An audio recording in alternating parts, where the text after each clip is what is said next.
Bapa yang setia, tak pernah sedetik Kau tinggalkan diriku. Hatiku teguh di dalam janji-Mu sampai ku melihat kuasa-Mu. Karya-Mu sempurna, ajaib dan mulia. Penyertaan-Mu buktikan kasih-Mu kepadaku. Ku agungkan Engkau, Yesus termulia. Kasih-Mu terindah selamanya.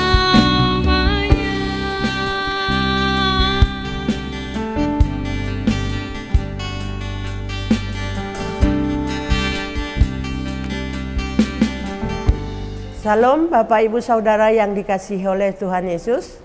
Kita berjumpa kembali di dalam Renungan Hati Sehat dari Gereja Baptis Indonesia, Ngadinegara, Yogyakarta. Judul renungan kita pada saat ini saya beri judul meresponi, memahami kabar sukacita dan bahagia.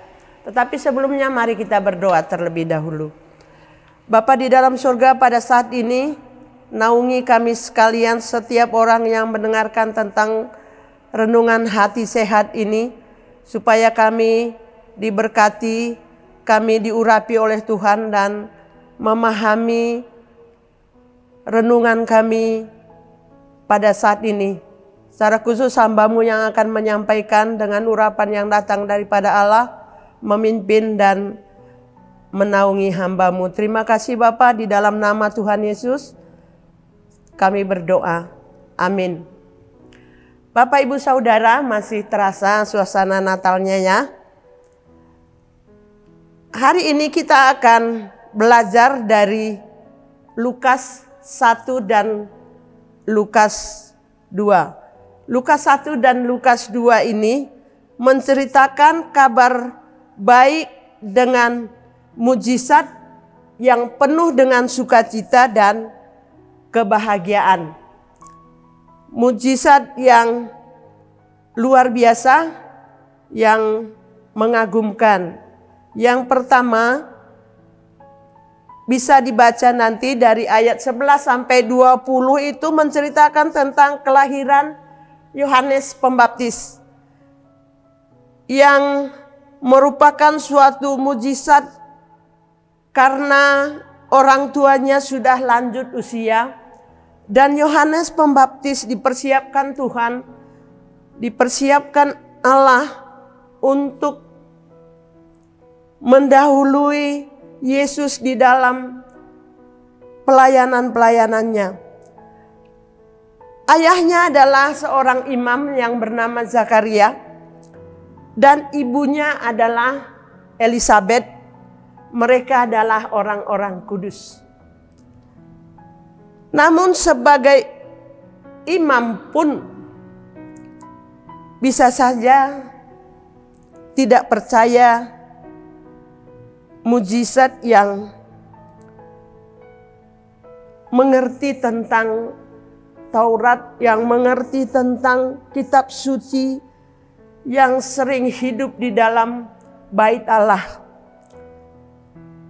Sehingga dari Lukas ini dikatakan bahwa Zakaria bisu karena dia tidak percaya akan perkataanku, kata malaikat Gabriel, pesuruh Allah yang menyampaikan kehendak Allah, yang menyampaikan perintah Allah kepada Zakaria, yang akan nyata kebenarannya pada waktunya. Itu cerita tentang kelahiran Yohanes Pembaptis, bagaimana ayahnya Imam Zakaria tidak percaya karena mereka sudah tua, sudah lanjut usia. Yang kedua, dari Lukas 26 sampai 38 bisa dibaca. Gabriel juga mengunjungi Maria, menyampaikan kabar yang sama kepada Maria, akan melahirkan seorang anak walaupun dia belum bersuami, walaupun dia tidak bersetubuh dengan seorang laki-laki atau suaminya. Dan Maria percaya, walaupun di dalam benaknya penuh dengan tanda tanya, bagaimana mungkin itu terjadi? Terkadang kita pun banyak hal yang kita tidak pahami di dalam kehidupan ini dan bertanya bagaimana. Namun karena iman kepada Allah, kita mempercayainya. Di pasal 2 dari Lukas ini ada lagi tokoh yang lain, yaitu yang namanya gembala-gembala. Nanti bisa dibaca dilanjutkan dari pasal 2 ayat 15 sampai 20. Di sana diceritakan setelah gembala-gembala mendengar kabar dari malaikat Tuhan, apa yang dirasakan oleh gembala-gembala ini. Orang yang sederhana, orang yang tidak berpendidikan, orang-orang yang ya mungkin tidak kudus, tapi mereka meresponi dengan gembira penuh sukacita, mengatakan, mari kita lihat apa yang Tuhan katakan kepada kita. Lalu mereka cepat-cepat berangkat, dan ketika mereka melihat, mereka memberitahukan apa yang telah dikatakan kepada mereka tentang anak itu. Dan semua orang yang mendengar heran. Dan saya percaya pasti ada banyak orang yang percaya kepada Allah karena gembala-gembala tersebut. Bapak, Ibu, Saudara yang dikasihi oleh Tuhan Yesus, dari renungan kita ini ada 3 karakter dalam mereka meresponi, memahami pada saat mendengar mujizat kabar sukacita dan bahagia. Yang pertama, tidak percaya. Saya berbicara kepada orang-orang Kristen atau orang-orang percaya. Tidak percaya. Walaupun pelayanan, selalu hidup di gereja, bergaul dengan orang-orang di gereja, tetapi tidak percaya. Bisa kita baca dari Lukas 1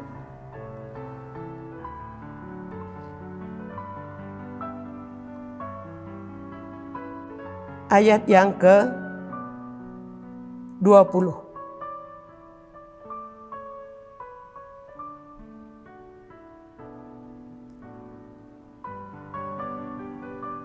Dikatakan di sana, sesungguhnya engkau akan menjadi bisu dan tidak dapat berkata-kata sampai kepada hari di mana semuanya itu terjadi, karena engkau tidak percaya akan perkataanku yang akan nyata kebenarannya pada waktunya.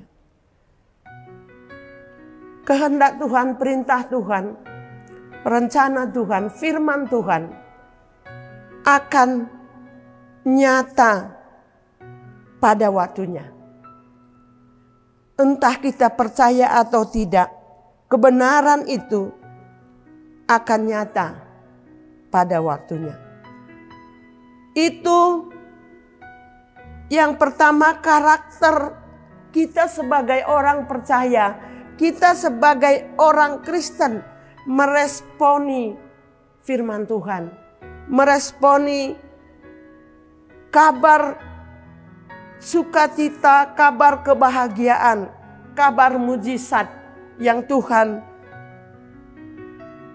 firmankan kepada kita.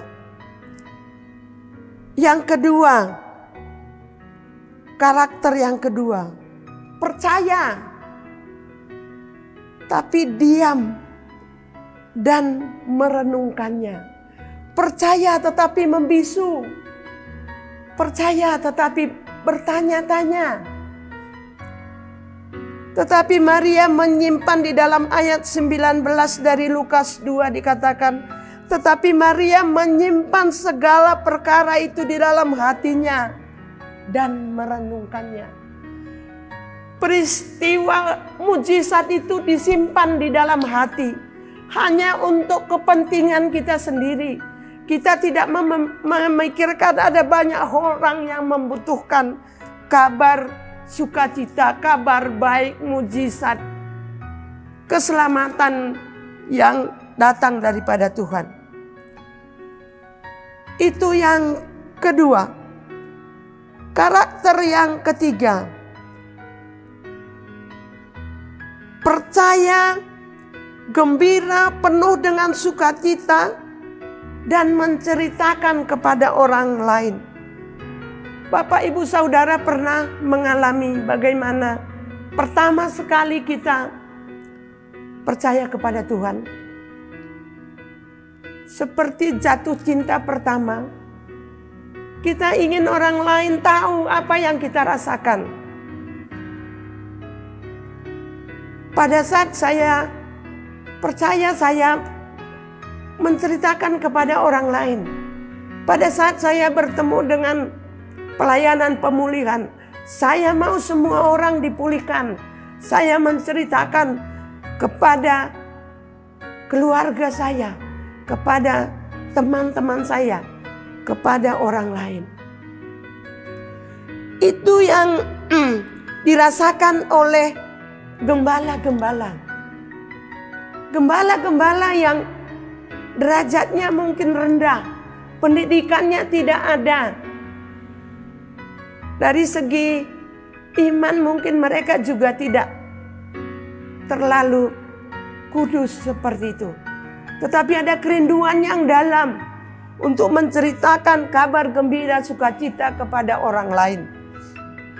Siapapun Bapak Ibu pada saat ini, apapun kondisinya, apapun keadaan, apapun perasaan Bapak Ibu pada saat ini, masih banyak orang yang butuh kabar sukacita. Dari Lukas 2 ayat 15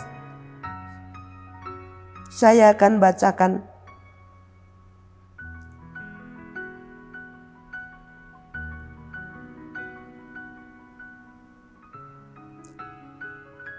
Demikian firman Tuhan. Setelah malaikat-malaikat itu meninggalkan mereka, gembala-gembala itu kembali ke surga. Gembala-gembala itu berkata seorang kepada yang lain, "Mari kita pergi ke Betlehem untuk melihat apa yang terjadi di sana." Seperti yang diberitahukan Tuhan kepada kita.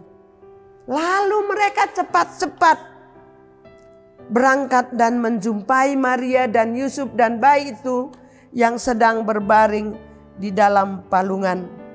Dan ketika mereka melihatnya, mereka memberitahukan apa yang telah dikatakan kepada mereka tentang anak itu. Dan semua orang yang mendengarnya heran tentang apa yang dikatakan gembala-gembala itu kepada mereka. Kita sebagai orang percaya bisa dipakai secara heran, secara luar biasa oleh Tuhan. Kalau kita mau menceritakan kabar kesukaan itu, kabar gembira itu, kabar keselamatan itu kepada orang lain, karena ada masih banyak orang yang butuh kabar sukacita tentang Kristus, tentang keselamatan. Baru-baru ini sepupu saya meninggal. Beberapa waktu yang lalu saya bertemu dia di sebuah acara di keluarga kami. Dan dia pakai jilbab. Dan saya berkata, "Kak, udah tahu bapaknya pendeta, kenapa kesini pakai jilbab?" Dan setelah belum ada setahun, saya mendengar kabar dia meninggal. Sedih. Dia belum mendengar tentang kabar sukacita itu. Saya mau bercerita banyak tentang dia, tetapi mungkin karena teguran saya waktu itu, dia cepat-cepat pulang tanpa pamit kepada saya. Bapak, Ibu, Saudara, tidak menangiskah kita? Tidak sedihkah kita? Masih banyak keluarga kita yang belum percaya kepada Tuhan, yang belum mendengar kabar sukacita, kabar bahagia, keselamatan yang datang daripada Tuhan. Apakah kita juga tidak percaya tentang kabar sukacita itu seperti tokoh yang kita pelajari tadi? Apakah kita percaya tetapi kita hanya membisu, kita diam, hanya untuk kita sendiri? Atau percaya dan memberitakannya kepada orang lain yang masih banyak di luar sana membutuhkan kabar sukacita dan bahagia itu? Mari kita berdoa.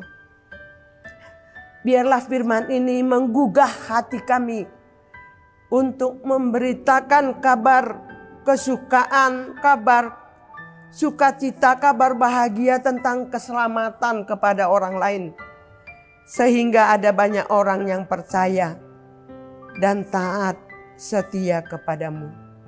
Terima kasih Tuhan, biarlah firman ini Roh Kudus terus memberikan penjelasan sejelas-jelasnya di dalam hati dan pikiran kami, sehingga bisa kami lakukan di dalam kehidupan kami hari lepas hari.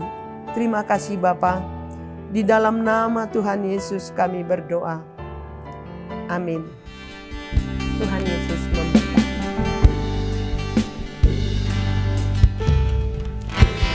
Kau Bapa yang setia, tak pernah sedetik Kau tinggalkan diriku.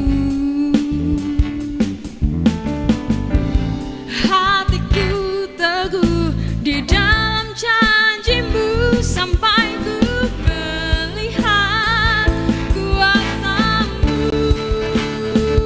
Karya-Mu sempurna, ajaib dan mulia. Penyertaan-Mu buktikan kasih-Mu kepadaku. Ku agungkan Engkau, Yesus termulia. Kasih-Mu terindah selamanya.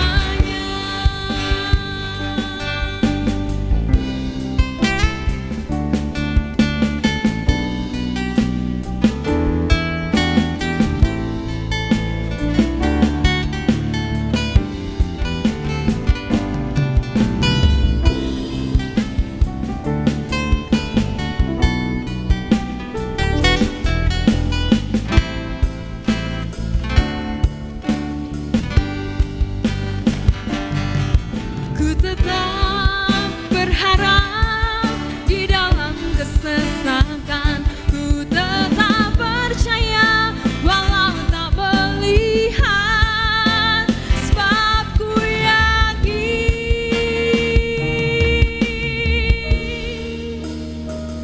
karya-Mu